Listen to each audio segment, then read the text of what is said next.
Bonjour et bienvenue dans notre quatrième épisode, saison 1 de la série l'ISO 9001 expliqué à ma grand-mère. Au programme, n'est-ce pas un peu flippant d'être responsable qualité?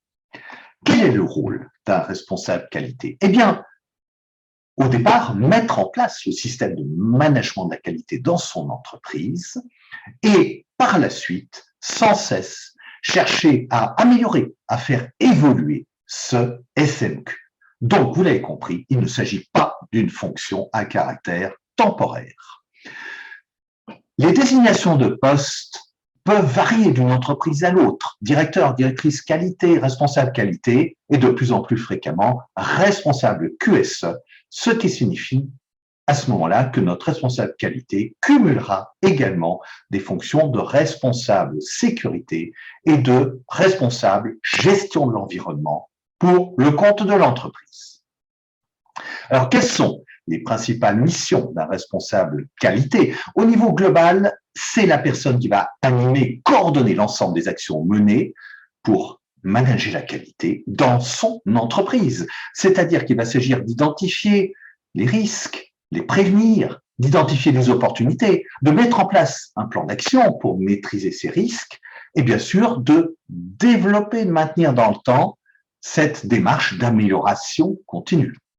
De manière plus concrète, il va devoir définir avec sa direction quelle stratégie qualité suivre, quels objectifs principaux en matière de qualité, comment planifier la démarche qui conduira à cette certification, organiser la venue de l'auditeur par tierce partie, ce qu'on appelle l'audit externe, faire vivre le SMQ, toujours dans cette logique d'amélioration continue, en venant en appui aux différents responsables de processus, terme que nous définirons par la suite.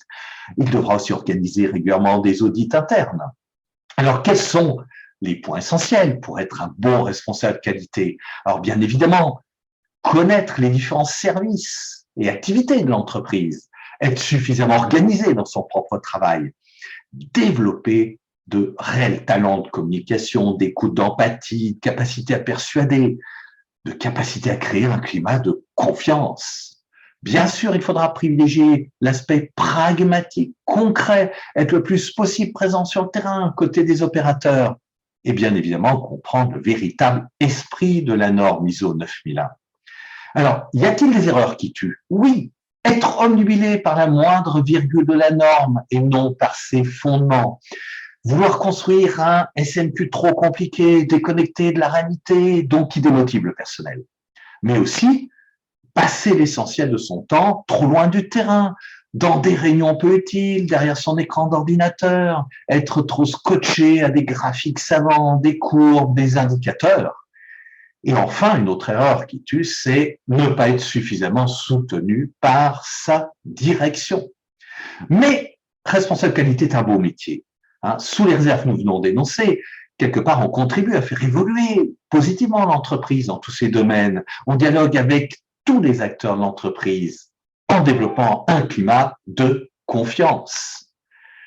Je vous remercie et je vous donne rendez-vous pour notre prochain épisode. Et mon plombier, son entreprise peut-elle aussi se faire certifier ISO 9001?